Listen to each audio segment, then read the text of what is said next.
এই যে স্ট্রাকচারাল চেঞ্জটা যেটা আটকাই দিচ্ছে, এটা বাস্তবায়ন হবেই হবে।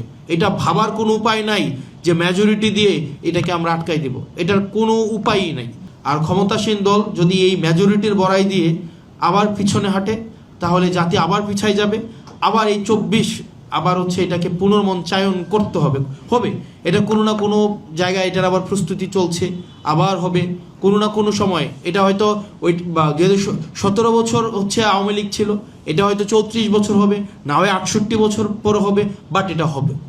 এই যে স্ট্রাকচারাল চেঞ্জটা যেটা আটকাই দিচ্ছে, এটা বাস্তবায়ন হবেই হবে। এটা ভাবার কোনো উপায় নাই যে মেজরিটি দিয়ে এটাকে আমরা আটকাই দেব, এটার কোনো উপায়ই নাই। তো সেই জায়গা থেকে ক্ষমতাসীন দল যারা আছে তাদের প্রয়োজনে তারা 2024 সালের জুন মাসে, এপ্রিল মাসে, মে মাসে তাদের মনস্তত্ত্ব কী ছিল সেইটার লিটমাস টেস্ট অনুযায়ী তাদের সিদ্ধান্ত নেওয়া উচিত।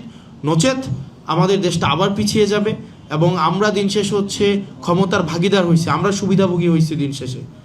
দিন শেষে সাধারণ মানুষ এখান থেকে আসলে কোনো উপকার পায়নি। এটা এই নির্বাচন এই আমরা ফেসিলিটেড হয়েছে, কিন্তু যারা রিয়েল হিরো এই এই এই এই পুরা স্ট্রাগলের, তারা কিন্তু দিন শেষে কিছুই পায় নাই। তারা একটা রাষ্ট্র চাইছিল, যে রাষ্ট্রটা কি আর কাউকে বাসা থেকে তুলে নিয়ে নাই করে দেওয়া হবে না।